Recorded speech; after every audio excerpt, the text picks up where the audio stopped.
एक रिमूव करना है, एक ऐड करना है, एक दाखिल करना है, शामिल, एक निकाल देना है। उसके बगैर शामिल किए आपको सुकून नहीं मिल सकता, चाहे आपके पास कुछ भी हो जाए दुनिया की नेमत। वो क्या है? जो निकाल देना है वो शिकवा है, शिकायत है, और जो शामिल करना है वो शुक्र है। सुभान अल्लाह, माशाअल्लाह माशाअल्लाह। अल्लाह ने मालदारी में सुकून नहीं रखा है, अल्लाह ने शुक्र में सुकून रखा है। बेशक। अपनी जिंदगियों को देखो तो फिर शुक्र अदा किया करो।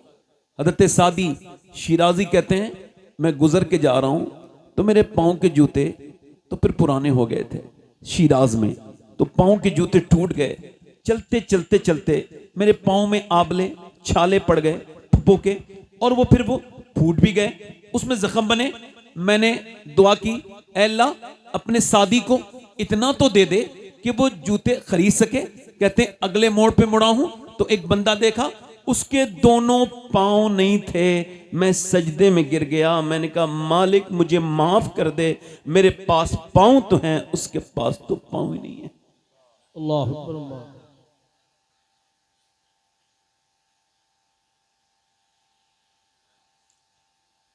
आप देखें पहले के लोगों पे नेमतें नहीं थी मगर शुक्र था। इतने खाने जितने आप और मैं खा रहे हैं हमारे बुजुर्गों ने कभी खाए होंगे? बोलो। 1930 में हिंदुस्तान में 50,000 लोग मरे थे भूख से। अल्लाह। आज खाने से लोग मर रहे हैं रोज। सही बात। पहले भूख से मरते थे, अब अक्सर 99% मौतें ज्यादा खाने की वजह से ही होती हैं। बेशक। पहले ना पंखा है ना कोई एसी है। हमारे गांव में लाइट कब से आई है आपको तो खबर है। पहले रात में आती थी, कभी तार टूट गए तो फिर वो टूट ही गए। लाइटें नहीं थी ना उनके पास, हमारे बुजुर्गों के पास पंखा था। ये लाइटें जो हमारे घरों में हैं नहीं थी। आज आप टंकी से पानी पीते हैं, वो नल से पानी पीते थे। उस जमाने के लोग, उनके पास कपड़े इतने बेहतर नहीं थे जितने हमारे पास हैं, मगर एक चीज जो हमारे पास नहीं है वो उनके पास थी। जब कोई उनसे पूछता था क्या हाल है तो हाथ उठा के कहते थे अल्लाह का बड़ा शुक्र है। सुभान अल्लाह माशाअल्लाह। बेशक। मगर आज का इंसान वो अपनी नेमतों को नहीं देख रहा है। सिर्फ आप ही नहीं जी रहे हो, अस्पतालों में लोग भी जी रहे हैं। जाकर के देखो मेरे भाइयों, अस्पतालों में देखो जिस वेंटिलेटर पे रखे हैं, जिनके गुर्दे खराब हो गए, जिनको डायलिसिस हो रहा है, वो भी एक जिंदगी है।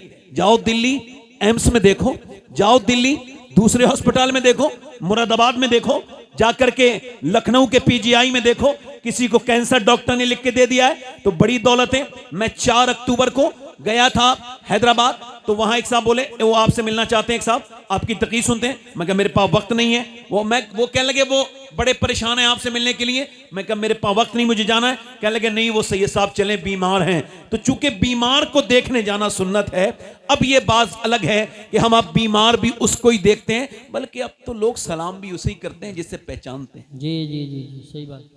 हुजूर ने फरमाया कयामत की निशानी यह है कि लोग उसको ही सलाम करेंगे जिसे पहचानते होंगे। आज लोग कुछ लोग तो घमंडी लोग हैं, अल्लाह माफ करे, जैसे देख भी लेंगे तो सलाम नहीं करेंगे, और बोलो तो अब उन्हें सलाम करो, अस्सलाम, ठीक हो, मतलब उसके गुरूर तकब्बुर को उसके रिलैक्स हो गया एकदम। ये अंदर हुजूर ने फरमाया जिसने सलाम में पहल की वो घमंड से बरी हो गया। बेशक। सुभान अल्लाह। मौला अली ने फरमाया घमंड का चेकअप किया करो। बताऊं घमंड का चेकअप कैसे होगा? बताऊं? देखो आप सब मेरे गांव के हो, मैं हल्के से बुलवा रहा हूं आपसे, इसी वजह से थोड़ा सा एहतियात करो। मैं भी कर रहा हूं तो ऐसे ही बोलते रहो, जरा थोड़ा सा मुस्कुरा भी लिया करो। मुस्कुराने से जैसे आदमी अपनी बीबी के साथ मुस्कुराए तो झगड़े नहीं होते, बेशक। है ना? बोलो बात गलत है सही है?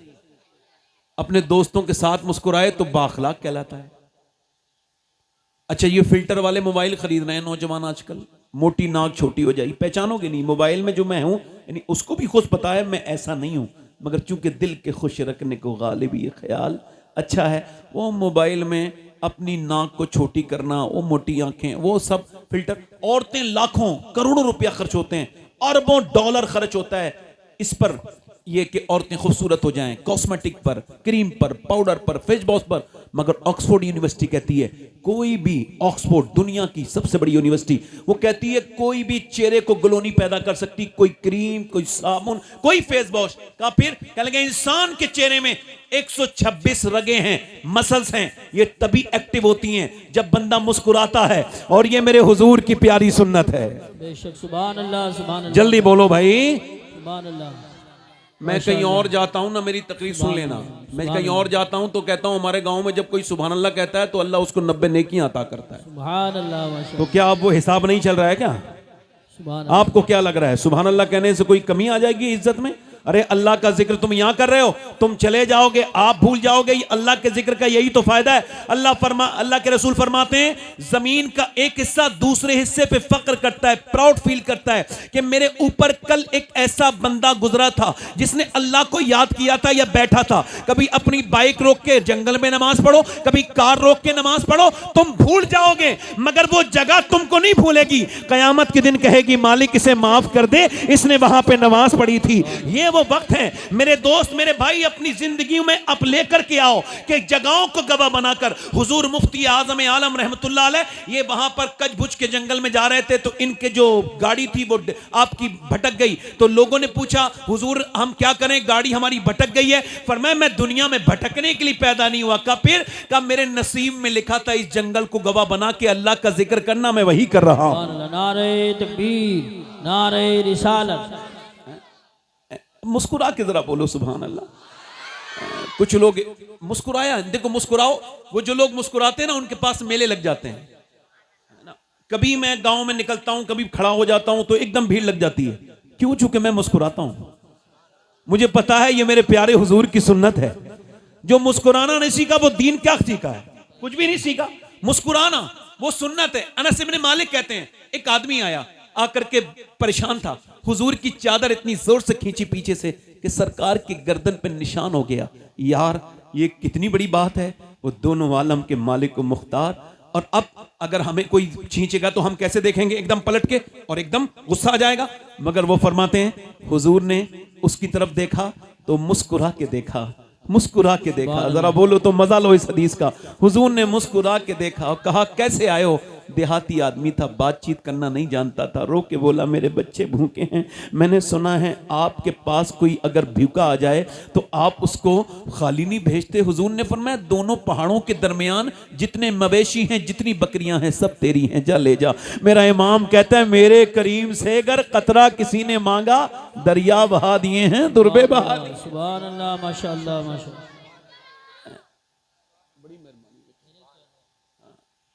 बेटे अभी मेहमान आएंगे तो पैसे देने, मुझे पैसे कोई ना दो, बैठ के बस सुन लो तकरीर, पैसे ना देना, बस बैठो। मेहमान आएंगे तो आप देंगे इंशाल्लाह। मैं तो आपके यहाँ का हूँ। अब मेरी बात सुनो, ध्यान से मेरी बात सुनना। मैं जो भाई आपसे अर्ज कर, तो ये आप ही सिर्फ दुनिया में नहीं रह रहे हैं, अस्पतालों में लोग हैं। तो वो मुझसे बोले चलिए। अच्छा मैं गया। हुजूर फरमाते हैं जब कोई बीमार को देखने जाता है ना मेरा उम्मती, हालांकि अब बेचारा गरीब मर भी जाए ना तो उसके जनाजे में लोग नहीं होते। मालदार तो जरा छींक भी जोर से छींक देना तो लोग आ जाते हैं, क्या हो गया भाई, क्या हुआ, दवा ववा ले लो, मैंने सुना है तबीयत खराब है। गरीब की लाशा निकल जाता है, गरीब के जनाजे में लोग शिरकत नहीं करते। कैसी मुनाफिकत है। मेरे आका फरमाते हैं मेरा उम्मती जब किसी का नमाज जनाजा पढ़ता है और इस नियत से कि अल्लाह राजी हो जाए और वो सच्ची नियत से अगर वो नमाज पढ़ ले तो फरमाते हैं अल्लाह उसके सारे गुनाहों को माफ कर देता है। अल्लाह के रसूल फरमाते हैं बीमार को देखने जाओ तो थोड़ी देर ठहरा करो। जरा जोर से तो बोलो सुभान अल्लाह। हुजूर फरमाते हैं जब कोई बीमार को मेरा उम्मती देखने जाता है, फरमाते हैं जब देखने जाता है और जब तक वो बीमार को देख के आता नहीं 70,000 फरिश्ते उसके लिए दुआए मगफिरत करते रहते हैं। सुभान अल्लाह, माशाअल्लाह, माशाअल्लाह। बहुत अस्पतालों में जाओ तुम्हें अपनी मौत याद आएगी। जाओ तड़पते हुए लोगों को। मैं गया, उसके घर में बड़ा आदमी था हैदराबाद में, उसके घर में मर्सिडीज, BMW और जो है वो जैगवार, वो गाड़ियां जो लोग ख्वाब में देखते हैं उसके घर थी। बेहतरीन गाड़ी, बेहतरीन बड़ा बंगला। मैं अंदर गया, उसने सिर्फ सलाम किया, मुझे हाथ नहीं मिलाया। मैंने कहा ये क्या बात? मौलाना बोले बताएंगे। मैंने कहा भाई ठीक है, क्या बात? तो रोने लगा, कहने लगा मैं गुटखा खाता था, 25 साल लगातार गुटखा खा रहा था। फिर कहते हैं गुटखा खाते खाते एक दिन दाना निकला। फिर मैं चेकअप कराने गया डॉक्टर के पास, तो डॉक्टर ने फिर चेकअप किया और जब मेरी रिपोर्ट आई ना तो मेरा सारा नशा झड़ गया। डॉक्टर ने कहा बस 1.5 महीना रह गया है, 2 महीने आखिरी स्टेज है। कहते हैं वो गड्डियां मुझे जो सुकून देती थी ना, वो मुझे अब रद्दी बन गई। वो मेरे बच्चे मुझे यतीम नजर आने लगे। हाँ, मगर रात को सजदा करता हूं तो एक बात का तो शुक्र अदा करता हूं। कहने लगे जब कैंसर का मर्ज नहीं हुआ था तब भी मैं नमाज पढ़ता था, मगर जब से ये कैंसर हुआ है अब मेरी नमाज में आंसू शामिल हो गए। अब मुझे लगता है कि जैसे मैं नमाज पढ़ रहा हूं। कहते हैं सजदे में जाता हूं तो कहता हूं मालिक तेरा बड़ा शुक्र है कि लोग अचानक मर जाते हैं, तूने मुझे तकरीबन 2 महीने का वक्त तो दिया। मेरे मालिक 2 महीने के बाद ये बंदा अंधेरी कब्र के अंदर आके लेट जाएगा, इसको माफ कर देना। लोग मनो मिट्टी तले इसके ऊपर डाल के इसको वापस हो जाएंगे। मेरे दोस्तों, मेरे भाइयों, उसकी जगुआर, उसकी मर्सिडीज, उसकी BMW उसके कोई काम ना आ सकी। इसी वजह से मुझे अपने आका और रसूल की इस हदीस को जब से सुना है, मैंने अपनी उम्र की 30 साल के बाद इस हदीस को पढ़ा। अगर इससे पहले पढ़ता तो मेरी जिंदगी कुछ और होती। मेरे आका फरमाते हैं, मेरे सरकार, जिसके पास एक वक्त का खाना है, जरा मेरे साथ इसको आप दोहराओ, जिसके पास एक वक्त का खाना है। मेरे भाइयों, जेनेटिक शरीफ के लोगों बताओ, जिसके पास हुजूर फरमा रहे एक वक्त का खाना है और जिसको अल्लाह ने सेहत दी है, वो मालदार है, उसको शुक्र अदा करना चाहिए। वो मालदार है, उसको शुक्र अदा करना चाहिए। मेरे भाइयों, कभी एक आदमी अस्पताल में भर्ती हुआ, 90,000 का बिल आया, 80 साल का तकरीबन उसकी उम्र थी, बूढ़ा था और वो ठीक हो गया। उसको सांस लेने में कोई प्रॉब्लम थी, उसकी ऑक्सीजन लगा, ठीक हो गया। जैसी तबीयत उसकी ठीक हुई, बिल सामने देख के रोने लगा। डॉक्टर ने कहा पैसे ज्यादा लगते हैं? कहा नहीं नहीं नहीं, अल्लाह ने इतना दिया है, पूरा अस्पताल खरीद सकता हूं। कहा फिर रोते क्यों हो? कहा छोड़ो ना डॉक्टर, तुमको क्यों बताऊं? कहा बताओ ना डॉक्टर, बताओ ना बड़े मियां। रो के बोला बस बात यह है कि बस ये सोचने लगा था कि आपके अस्पताल में मैंने 1.5 दिन सांस लिया ऑक्सीजन मशीन से, तो आपने 90,000 का बिल बिठा दिया। अल्लाह की हवाओं में सांस लेते लेते मैं बूढ़ा हो गया। मैंने कभी सोचा ही नहीं कि सांस लेना कितनी बड़ी नेमत है। मेरे भाई, दौलत से तुम नींद नहीं खरीद सकते, दौलत से बिस्तर खरीद सकते हो, दौलत से नींद नहीं खरीद सकते। अल्लाह ने तुमको नेमतें दी। नौजवानों, तुम्हारी पास लंबी उम्र है और तुम मेरे यहाँ के रहने वाले हो। एक बात अपनी गांठ में बांध लेना, कभी शिकायत न करना, न गर्मी की न सर्दी की। अपनी शिकायतें करके हम खुद जलील होते हैं। मौला गौसुल आजम फरमाते हैं, सबको हाल बताओगे तो बेहाल हो जाओगे। मेरे साथ जरा इसको भी दोहरा लो, जिस सबको हाल बताओगे तो बेहाल हो जाओगे। हाल उसे बताओ जो हाल बदल सकता है, हाल उसे बताओ जो हाल बदल सकता है। मौला अली फरमाते हैं, परेशानी तो अल्लाह इस वजह से देता है कि बंदा सजदा करके उसके करीब हो जाए, मगर वो दुनिया में बता बता के जलील कर लेता है। इसको बताएगा, इसको बताएगा। जब तक अपनी परेशानी नहीं बताओगे, तुम्हारी इज्जत तुम्हारी मुट्ठी में रहेगी, और जब बता दोगे तो मसला फिर तुम्हारे हाथ में है। अपने गम को छुपाओ, गम सबको ना बताओ। पेट सबको नहीं दिखाया जाता, पेट को सबको नहीं दिखाया जाता, गम सबको नहीं सुनाया जाता। और एक बात याद रखना, अगर मालदार और खुश होना चाहते हो तो ये बात जो बयान कर रहा हूं, इसको दिमाग में रखो। शुक्र शुरू करो। क्या करो? शुक्र। क्या शुरू करो? बोलो जल्दी बोलो। और शुक्र से पैसे बढ़ते हैं, किसी मियाँ के ताबीज से बढ़ते हैं, ये मैं कोई कंफर्म नहीं बता सकता। हालांकि मैं भी मियाँ हूं, आप तो सब जानते ही हो, मगर ये मियाँ लोगों ने बड़ा मामला घपला कर दिया। अल्लाह माफ करे। रब से दूरी बना दी लोगों की। देखो, जब मैं कोई ऐसी बात कहूं तो किधर दिमाग ना लगाना अपना, बहुत दिमाग लगाते हैं हमारे गांव के लोग। मैं कॉमन बात कर रहा हूं। अल्लाह माफ करे, मैं इस मिंबर पे मैं अगर किसी के बारे में जानबूझ के कोई बात करता हूं तो मैं आपसे मैं कसम खा सकता हूं, किसी भी तरह की बात नहीं, मगर बता रहा हूं कि इस तरफ ना जाओ कि जब तुम्हें प्रॉब्लम आए तो किसी मियां के ताबीज के पास जाओ। नहीं नहीं, ये कोई फालतू बात है, इससे बचो। ताबीज बरकत की चीज होती है, मगर हर काम में ताबीज नहीं है। जब प्रॉब्लम आए तो शुक्र अदा करो। ताबीज की बरकत जरूरी है, हम मानते हैं, बरकत से मैं मुमकिन नहीं, मगर मेरी बात सुने आप, अपनी जिंदगी में शुक्र शुरू करें। इमाम गजाली कहते हैं, अब तरीका भी बता रहा हूं, बीबी अपने आदमी से कहे, हमारे घर में सब कुछ ठीक है, बच्चे भी ठीक खा पी रहे, हम सब कुछ, यामीन भाई सब कुछ मामला कर रहे हैं, सब कुछ ठीक है हमारे घर में, और खाना पीना भी सब कुछ है, मगर मेरा आदमी कहे ये मैं नहीं कर रहा हूं, बेशक अल्लाह कर रहा है। सुभान अल्लाह, सुभान अल्लाह। क्या कहे बोलो? ये जो घर में अनाज भरा हुआ है, ये घर में बरकत अल्लाह की है, ये रहमतें अल्लाह ने दी हैं। तो फिर औरत इस बात को सेकंड करे, बिल्कुल सही। इमाम गजाली कहते हैं अगर औरत ऐसे करेगी और मर्द उसके साथ मिलकर शुक्र अदा करेगा, तो कहते हैं एक घर में नहीं बल्कि मेरा ईमान कहता है कयामत तक अल्लाह उस घर की बरकतें खत्म नहीं होने देगा। जो अच्छा, फिर इसको मैं और आगे बढ़ा देता हूं। मौला रूम कहते हैं, आपने नाम सुना है हातिम ताई का? अच्छा, 1500 साल हो गए उसको, हुजूर से पहले उसका दुनिया में से चला गया वो, और मुसलमान नहीं था, मगर नाम क्यों जिंदा है? सखी था, सखी था। उससे किसी ने पूछा आपने अपने आप से ज्यादा सखी कोई देखा? बोले जी देखा। का कौन? कहने लगे मैं जा रहा था सफर पे ना, तो मुझे भूख लगी थी, एक गांव में देहात में चला गया, दरवाजे पे दस्तक दी, क्या बात है? मैंने कहा भूख लगी है। देहात के लोगों के पास माल नहीं होता, मगर अल्लाह दिल बड़ा देता है। आओ अंदर आ जाओ मेहमान, अहलन व सहलन बिठाला, गद्दा तकिया लगाया, और कहते हैं फिर उसने बकरा ज़िबा किया, और सबसे पहले उसकी बेहतरीन तरह से उसने उसकी भूंजी, और भूनने के बाद उसने कलेजी मेरे सामने रखी। इतनी ज़्यादा जायके वाली कलेजी मैंने कभी खाई नहीं थी। उसने मुझे देखा, मैंने उससे कहा भाई इतनी अच्छी कलेजी तो मैंने कभी नहीं खाई। वो थोड़ी देर के बाद फिर आया, 2 बकरे ज़िबा करके 2 कलेजी और सामने रख दी, का खाइए। वो उससे बेहतरीन भुनी हुई थी। मैंने कहा ये तो पहले से ज़्यादा अच्छी है, ये तो पहले से अच्छी ज्यादा बुनी हुई है। कहते हैं उसने मुझे देखा, और देखने के बाद कहा ठीक है। सुबह वो आया तो उसने फिर 2 बकरे की कलेजी मेरे सामने रखी, मगर हाथ जोड़ के खड़ा हो गया। क्या लगा आप तारीफ मत करना, बस खा लो। का क्या मतलब? का हमारे यहां जब कोई मेहमान तारीफ करता है तो इसका मतलब ये होता है उसे और चाहिए। जैसे कोई कहता है बिरयानी अच्छी लग रही है और ले लो, कोई कहता है ये खीर अच्छी लग रही है और ले लो। कहते हैं अब इसका मतलब ये है कि आप तारीफ ना करें, चूंकि आप तारीफ करेंगे तो मैं शर्मिंदा हो जाऊंगा। कहा क्यों? कहा जितने बकरे थे सब मैंने ज़िबा कर दिए, अब मेरे पास कुछ बचा नहीं, अब तारीफ मत करना, खा लो।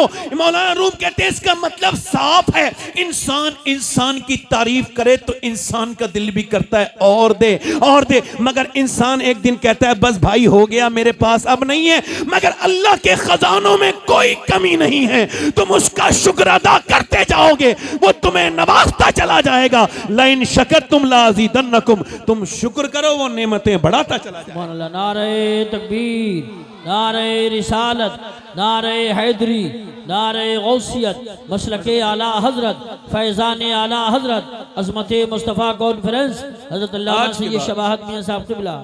जबान काट लेना, मगर ये ना कहना गर्मी बहुत हो रही है ना। ये बताओ गर्मी कौन करता है? तो जो गर्मी पे एतराज करता है वो किस पे करता है? एक बार हवा मदीने में तेज चली थी, एक सिहाबी ने बस इतना कहा हवा तेज चल रही है। हुजूर ने फरमाया ऐसे ना कहो कि हवा तेज चल रही, बल्कि यूं कहो मेरा रब चला रहा है तो हवा तेज चल रही है। सुभान अल्लाह। अपनी जिंदगियों में शुक्र शामिल करें। और मैंने जो आयत पढ़ी है उसका तर्जुमा करता हूं। बेटा मोबाइल ना देखो, सीधे नीचे को बैठ कर दो। बिल्कुल, जो चीज मुझे आपसे गुजारिश है सब लोगों से, थोड़ा सा ध्यान दें। अच्छा, ये मोबाइल भी बीमारी बन गया आजकल जी। हाँ हाँ, बाथरूम तक में नहीं छोड़ रहा है आदमी, लेटरिन में लेके जाता है। हंसना नहीं, नहीं हंसना नहीं। देखो मोबाइल में आपको दिखाऊंगा नहीं, खाली साहब अपना मोबाइल दे दो। आप एक बात समझा रहा हूँ आपको, नौजवानों को। ये मोबाइल जब मैं खाना खाता हूँ तो अलग रख देता हूँ। हालांकि बच्चों को जो खाना खाते खाते बच्चे मोबाइल देखते हैं, उनके बारे में ये रिसर्च है कि मैदे के मरीज हो रहे हैं, यहाँ तक कि उनको लीवर का कैंसर तक हो रहा है। वो बच्चे जो मोबाइल देख के, चूंकि ये सही के खाना चबा नहीं पाते और खाने पे ध्यान नहीं देते, तो खाना लगता भी नहीं। मोबाइल देख रहा है आदमी, खाना भी खा रहा है, ठीक है, अब मोबाइल साथ में है। मैं अपनी बात कर रहा हूँ, जब मैं खाना खाता हूँ तो मोबाइल अलग रख देता हूँ, बाथरूम में जाता हूँ मोबाइल कोई मुझसे बात करे तो बेवकूफ़ों की तरह मोबाइल में नहीं लग रहता, उससे बात करता हूँ। मगर सुने आप, मगर अब जब ये ऐसा हाल बन जाए, अब तक तो मैं मोबाइल का हूँ मालिक, चूंकि ये मेरी मर्जी पर है। मगर ये जब मुझे बाथरूम में ना छोड़े, घर में ना छोड़े, मस्जिद में ना छोड़े, जलसे में ना छोड़े, स्टेज पे ना छोड़े, तो अब मेरा मालिक बन गया मोबाइल। जी जी। इससे आपको बचना है। मोबाइल को अपना मालिक, ये सोचने की तमीज चुको। अब मैं अपनी बात शुरू कर रहा हूं। अल्लाह फरमाता है अल्हाकुमुत तकासुर हत्ता ज़ुरतुमुल मकाबिर। अल्लाह फरमाता है तुम्हें गाफिल रखा माल की ज्यादा तलबी ने। अल्हाकुमुत तकासुर। ए बेटा, ए बच्चे बोलो, अलग बैठो, उधर जाके तुम उठो, उधर बैठो, अलग अलग बैठो, ठीक है, बस ठीक। अल्लाह फरमाता है तुम्हें गाफिल रखा माल की ज्यादा। हुजूर फरमाते हैं आदम की औलाद को अल्लाह एक जंगल भर के सोना दे दे। कितनी जंगल भर के? ये उसको एक दिन में ठिकाने लगा के दूसरे दिन दूसरा जंगल तलाश करने चला जाएगा। हुजूर फरमाते हैं उम्र बढ़ती है, और हुजूर फरमा रहे हैं मगर दो चीजें जवान होती हैं। बताऊं कौन सी चीजें? दो उम्र के साथ दो चीजें जवान होती हैं। उम्र में इंसान बूढ़ा, मगर दो चीजें जवान। फरमाते हैं एक तो पैसे की ख्वाहिश, दूसरा जीने की तमन्ना और आरज़ू। ठीक है? अल्लाह क्या फरमाता है? तुम्हें गाफिल रखा माल की ज्यादा तलबी ने, ज्यादा तलबी ने। ये जो तलब है, यहां भी माल, चाहे हराम चाहे हलाल, बस माल होना चाहिए। और बैंकों में जमा कर रहे हैं। कितने लोग ऐसे हैं जिन पे हज फर्ज है मगर पैसे के लालची हैं, बिल्कुल हज भी नहीं करेंगे, ना ज़कात देंगे, उसको अपने अंदर रखे हुए हैं और उसको माज़अल्लाह उस पैसे का जो है ना वो गलत मिसयूज करते हैं। कुछ लोग समझते हैं हमने पैसा रख लिया तो ये हमारा बच गया, जो बैंकों में है वो बच गया। नहीं नहीं नहीं। जो प्लाटें खरीदी गई वो बच गया। नहीं नहीं नहीं। जो जमीनें खरीद के डाल दी वो बच गया। नहीं नहीं नहीं, ये नहीं बचा। अल्लाह के रसूल ने एक बकरी ज़िबा की, उसको फिर अल्लाह के राह में आपने सदका कर दिया, उसको अल्लाह की राह में दे दिया। उसके बाद घर तशरीफ लेकर के आए और पूछा आयशा क्या बचा?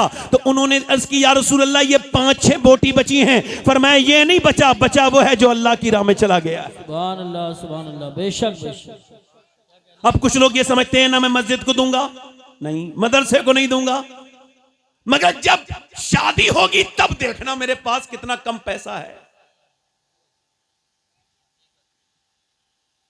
न मस्जिद को देगा, न मदरसे को देगा, न आलिम से मुसाफा करेगा। अगर डॉक्टरों से बचना चाहते हो तो अपनी मस्जिद के इमामों से मुसाफे भर के किया करो। वाह वाह वाह, क्या कहने से ये वाह वाह वाह वाह वाह, बहुत अच्छी बात है माशाअल्लाह, सुभान अल्लाह। बोलो तो यार, बोलो तो है। ये पैसा कौन सा पैसा, ये कौन सा पैसा? तेरे बाद तेरे लिए पैसा ये जहर बन जाएगा।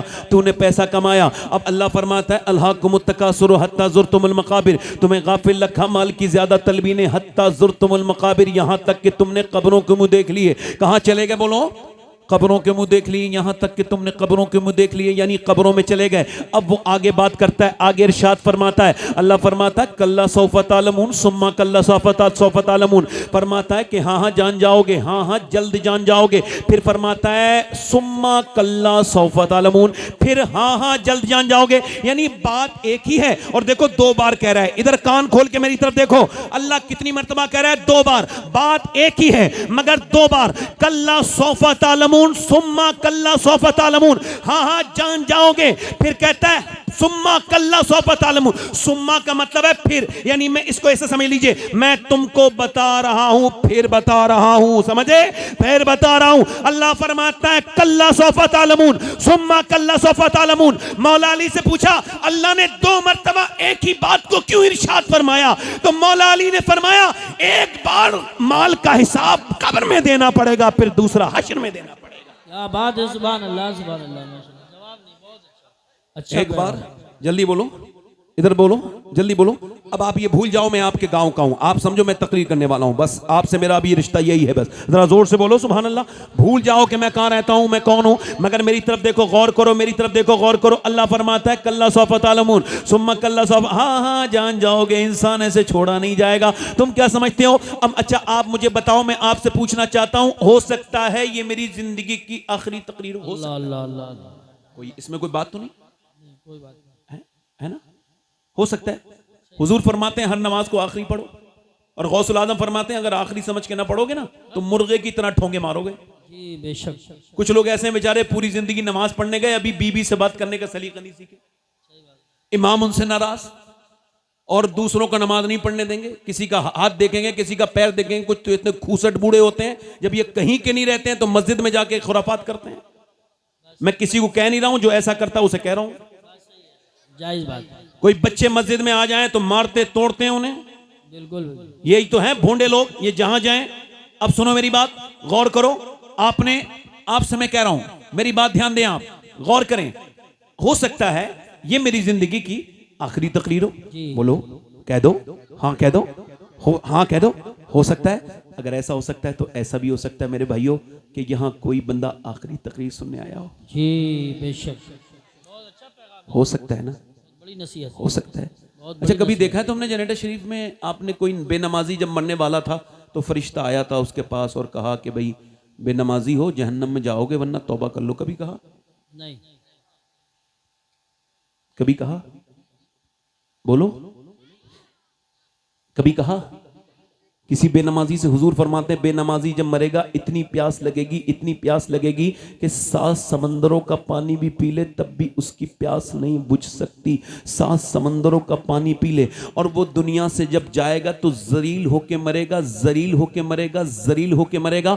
और जब उठेगा तो मुसलमानों के साथ नहीं उठेगा, ये कान खोल के सुनना, ये बल्कि उठेगा फिरौन के साथ, नमरूद के साथ। अब जो नमाज में मेरी बात सुन रहे हैं आप, नहीं जो नमाज नहीं पढ़ते हैं उनके बारे में आप बताऊं मैं आपको। जो नमाज छोड़ देता है अल्लाह के जिम्मे करम से निकल गया। जिसने नमाज छोड़ा उसने दीन को ढा दिया। जो नमाज नहीं पढ़ता, अब मेरी तरफ गौर करें और तवज्जो करें, मेरी तरफ गौर करें। मगर आज तक किसी बेनमाजी से मौत ने कहा कि तौबा कर ले वरना मर जाएगा, और यूं ही अगर मर गया तो जहन्नम में जाएगा। कभी ऐसे किसी आदमी से सूद खाने वाला जब कयामत के दिन खड़ा होगा तो उसका पेट उसको गिरा देगा। पेट बड़ा होगा, जिस्म छोटा होगा, पेट उसका तवाजुन, उसकी तोंद बिगाड़ देगी। ये खड़ा होगा, बैठेगा, खड़ा होगा, गिरेगा, गिरेगा, खड़ा होगा, गिरेगा, खड़ेगा, यही तक होता रहेगा। अहले मैशर पूछेंगे ये कौन है तोंद वाले? पूरे मैदान में तोंद वाले हैं, इनकी पेट बड़े बड़े हैं, ये कौन जलील लोग हैं? तो फरिश्ते कहेंगे ये सूद खाने वाले हैं। अब सुनो, सूद खाना अपनी मां के साथ जिना करने से बुरा काम है।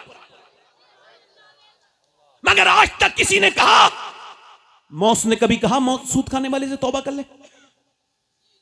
कभी कहा? बोलो, कभी कहा?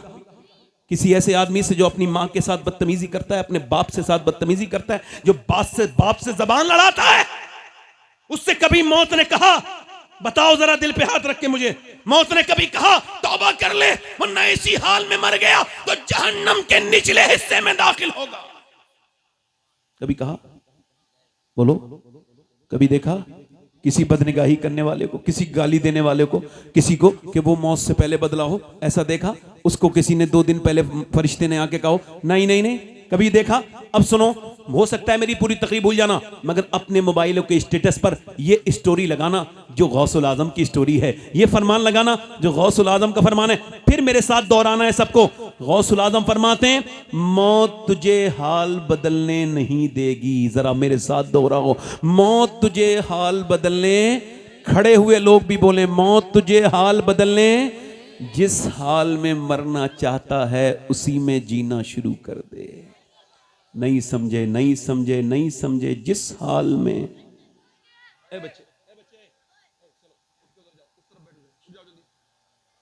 बेटा उठ जाओ, मेरे बेटे उठ जाओ, जाओ एक तरफ बैठो। मौत तुझे हाल बदलने, अब बोलना नहीं बेटे, इधर देखो, सुनो। ए बेटा सुनने आए हो, इधर देखो, सुनो बस, बोलो मत, बोलना नहीं। मौत तुझे हाल बदलने, जिस हाल में मरना चाहता है उसी में जीना, जीना, जीना। अच्छा, मौत हाल बदलने नहीं देती। बेनमाजी ऐसी मर गया, बेनमाजी मर गया, अल्लाह अकबर। अब आप उसके बारे में क्या बात कर रहे हैं, वो एक अलग बात है। सुनिए, 22 साल का नौजवान है, दिल्ली में फिल्म थिएटर में, आजकल नौजवान लड़के, हमारे गांव के भी मैंने सुना है, खूब थिएटरों में जाते हैं, थिएटर में फिल्म देख के निकल के बाहर को जा रहा है। 22 साल का नौजवान, 6 एप्स हैं उसके, बेहतरीन, कड़ियल, अच्छा बेहतरीन सेहतमंद आदमी है, जा रहा है। उसने ऐसा सोचा नहीं है कि ये उसकी जिंदगी की आखिरी सफर है, उसकी जिंदगी का। उसने बाइक तेज चलाई, उसने तेजी के साथ बाइक चलाई, उसने मुंह में गुटखा डाला हुआ था, उसने कानों में गाने सुन रखे थे। चलते चलते उसको मौत ने इतनी भी मोहलत न दी कि वो अपनी बाइक रोक लेता। दिल का दौड़ा उसको पड़ा इसी के ऊपर, और इसी बाइक के ऊपर ये पहले गिरा, बाद में इसकी बाइक गिरी। मौत ने इसको कानों का गाना भी नहीं बंद करने दिया, मौत ने इसको अपने मुंह से गुटखा भी नहीं थूकने दिया। जब ये गिरा तो इसका जबड़ा तोड़ दिया रोड ने। इसका वो चेहरा जो इसके ये सैलून में जाके जो बाल वाले की दुकान पे जाके एक एक चीज चेक करता था, फिर उसके ऊपर ये लगाता था, वो लगाता था, ये पूरा चेहरा लिथड़ गया। उस रोड की कंकरी ने पूरा बिगाड़ के रख दिया। और फिर जब चला, इसको पोस्टमार्टम हाउस पहुंचा दिया गया। पोस्टमार्टम हाउस, अब चाहे कोई भी चला जाए, चाहे कोई भी, अगर वो अननेचुरल मौत मरा है, मर्द हो, औरत, बच्चा, जवान, कोई भी, उसके सारे कपड़े उतार दिए जाते हैं। उसके बाद फिर किया जाता है, उसके बाद फिर उसको जो है वो उसके ऊपर पहले छेनी और हथौड़ी से काटते थे, उसके सर को पहले, फिर यहां फाड़ते थे। अब ऐसा नहीं करते हैं, उनके पास ग्लेंडर है लकड़ी वाला, यहां से डालेंगे पूरा कर्र से पूरा खाड़ के, और ये निकालेंगे ऊपर का हिस्सा, और इसके ऊपर वो जो भी देखना देखेंगे, ये फाड़ेंगे पूरा, यहां से लेके यहां तक पूरा फाड़ के इसको बिल्कुल जैनब चीर देंगे। और उसके बाद ये उसमें मोटी मोटी सुई से तागे लगाते हैं, सूजे से जिसको हमारे यहां कहते हैं, उसको मोटी मोटी सुई से इसके आगे ये लगाएंगे टांके, और फिर कट से अंदर दाखिल करेंगे, फिर बाहर करेंगे। और मैंने अपने एक आदमी को मैंने गुस्ल दिया था, तो मैंने 18 साल का लड़का था, मैंने उसका सर जब उठाया, और मैं गुस्ल देता हूं, अल्लाह का शुक्र है कभी मुझे मौका मिल जाए और मैं कभी किसी की जनाजे में जाऊं तो कोशिश करता हूं कि मैं गुस्ल करूं। इससे दिल हल्का होता है, इससे दिल से गुनाह की आदत खत्म हो जाती है, दिल सख्त हो तो नाज मुलायम हो जाता है। मैंने उसका सर उठाया तो उसकी जो हड्डी थी सफेद मेरी उंगली में लगी, और मैं रोने लगा। एक साहब ने कहा क्या तकलीफ होती है? मैंने कहा नहीं, मेरे आका फरमाते हैं जब मुर्दे का हाथ पकड़ा जाता है तो मुर्दा कहता है मेरा हाथ आराम से पकड़, गुस्ल देने वाले तेरे हाथ उठाने से मुझे तकलीफ होती है। जब हाथ उठाने से तकलीफ होती है, हुजूर फरमाते हैं जनाजा लेके चलते हैं तो वो कहता है मुझे कब्रिस्तान पहुंचाने वालों जरा हल्के हल्के अपने कदम रखो, तुम्हारे कदम की धमक से मुझे तकलीफ होती है, तुम्हारे कदम की धमक से मुझे तकलीफ होती है, तुम्हारे कदमों की धमक से मुझे तकलीफ होती है। अल्लाह अकबर। हजरत ईसा अपनी वालदा सैयदा मरियम की कब्र पे गए और जाके बोले मेरी वालदा मरियम, अब मैं मुर्दे जिला लेता हूं और तू मेरी माँ है, तुझे देखने का दिल करता है, तू कहे तो अल्लाह के हुक्म से तुझे जिलाऊं।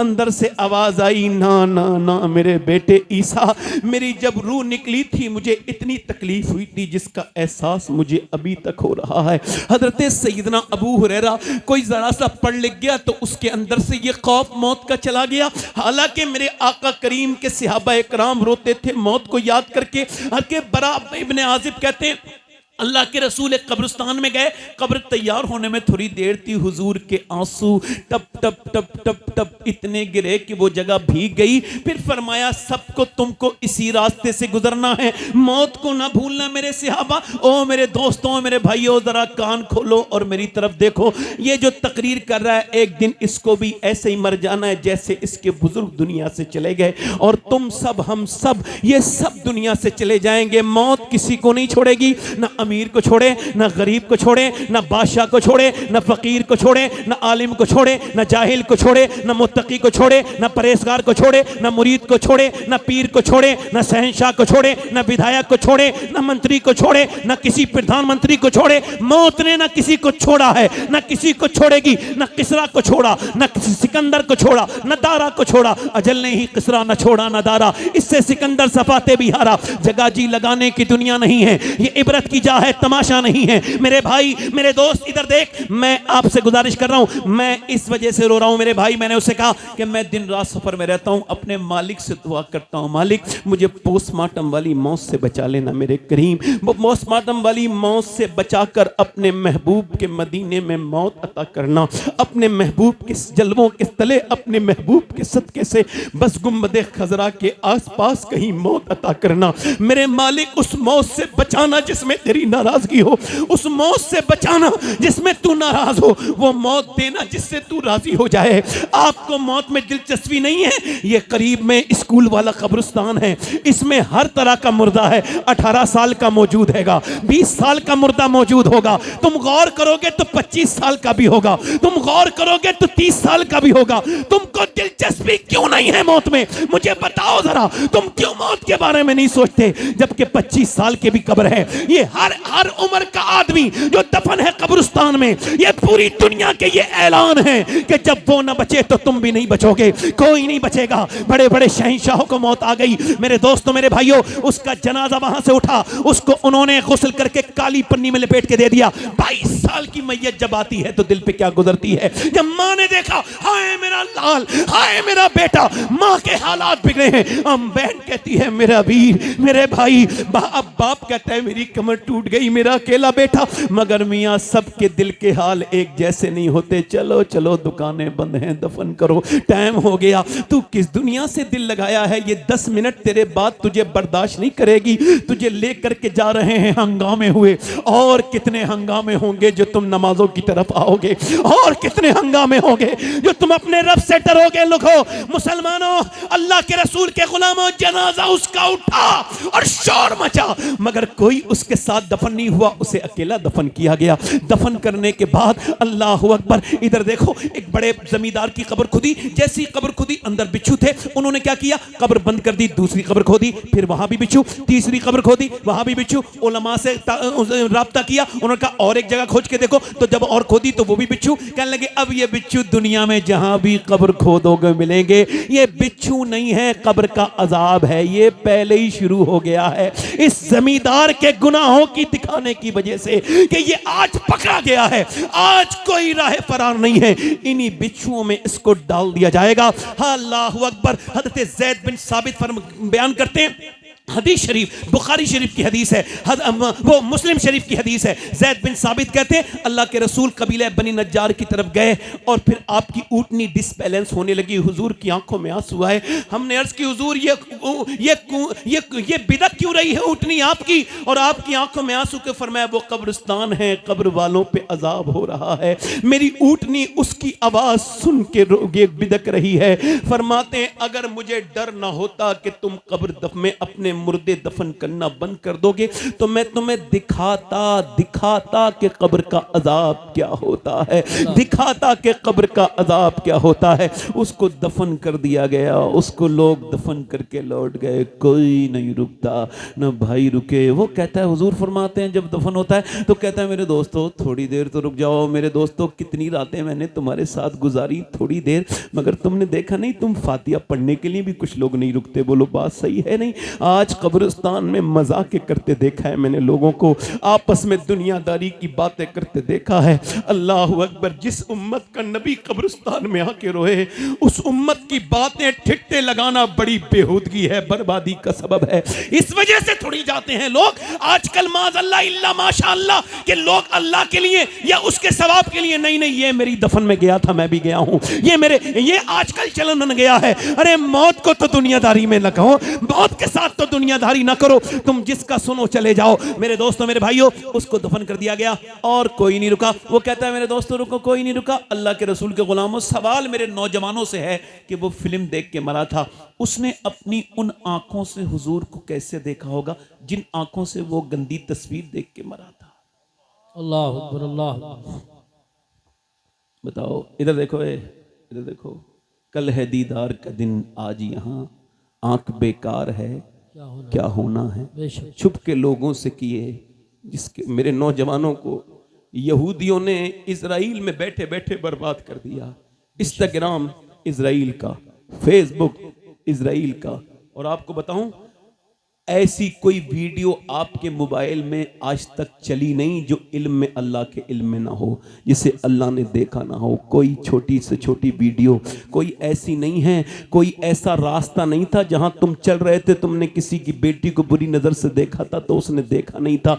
आंखों से देखना ये फिजिकल तो नहीं, मगर ये दिमाग, आंखों का जिना है, आंखों का जिना है ये। मेरे भाई तेरी आंखें, नहीं नहीं नहीं, मेरे आका फरमाते हैं ये अल्लाह की अमानत है। आंखें क्यों बनाई गई? अल्लाह के दीदार के लिए। अच्छा ऐसे मरना चाहते हो कि तुम मरो तो तुम्हें लोग ये याद दिलाएं। ये इधर देखो मेरे दोस्तों, मेरे दोस्तों, तुम मोबाइल के लिए पैदा किए गए थे। ये आजकल नौजवान बर्बाद नहीं हो रहे हैं, इनको किसी से कोई मतलब नहीं, बस मोबाइल में लगे हुए हैं। जब तक डेटा के खत्म होए यार, 10 मिनट जाके उससे पूछ जो मरने जा रहा है, जिसका पूरा जिस्म फालिज में हो गया, यानी मरने से पहले पूरा जिस्म काम नहीं करता, सिर्फ ये हिस्सा इसमें रूह रह जाती है। और वो देखता है फरिश्तों को तो कहता है मुझे एक बार बार नमाज पढ़ने दे। वो कहता है नहीं नहीं नहीं, एक बार नहीं नहीं नहीं, आंखें बंद होती हैं तब खुलती तब है जब बंद होने वाली होती है। इस वजह से दुनिया में आपको आए थे कि अब तुम मरोगे तो ऐसे मरोगे। अच्छा, मौला अली फरमाते हैं मैंने अपनी आंखों से कभी अपना प्राइवेट पार्ट, अपनी शर्मगाह नहीं देखी।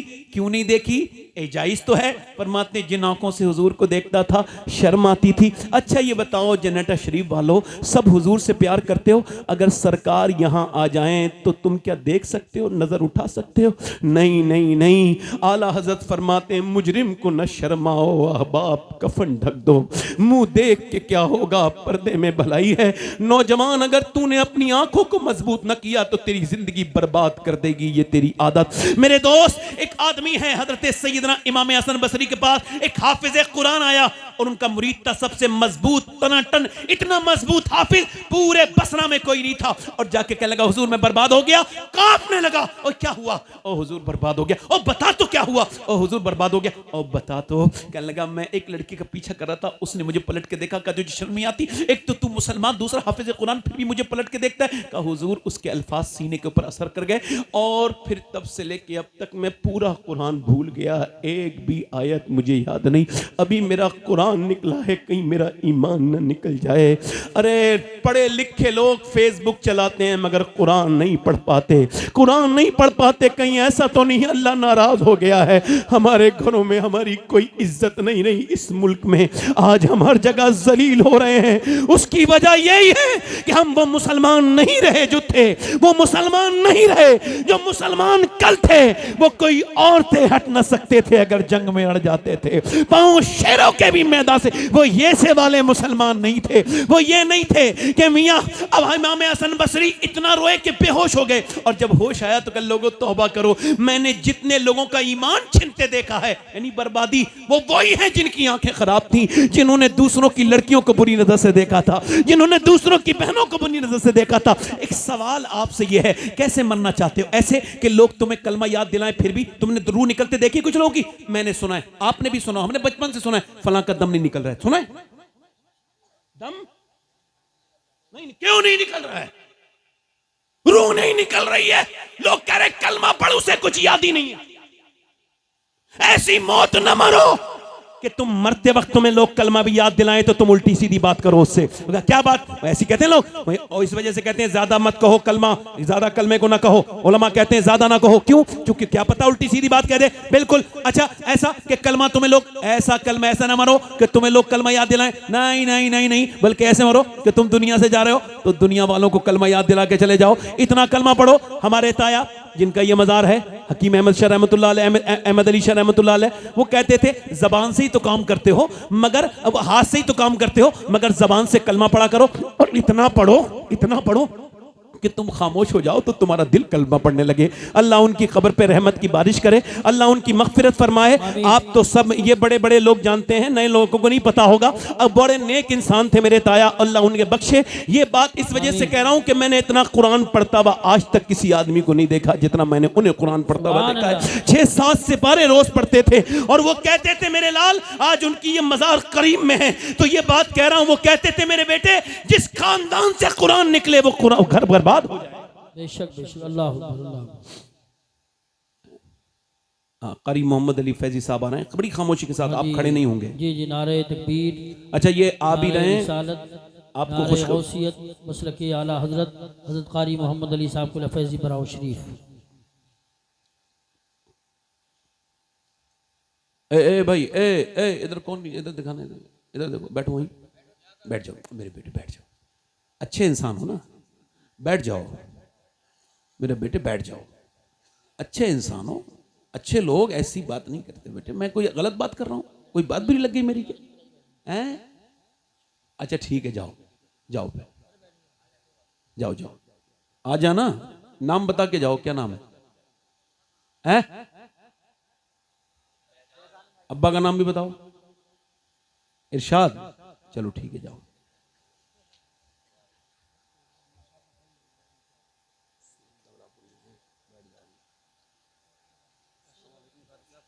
ये कारी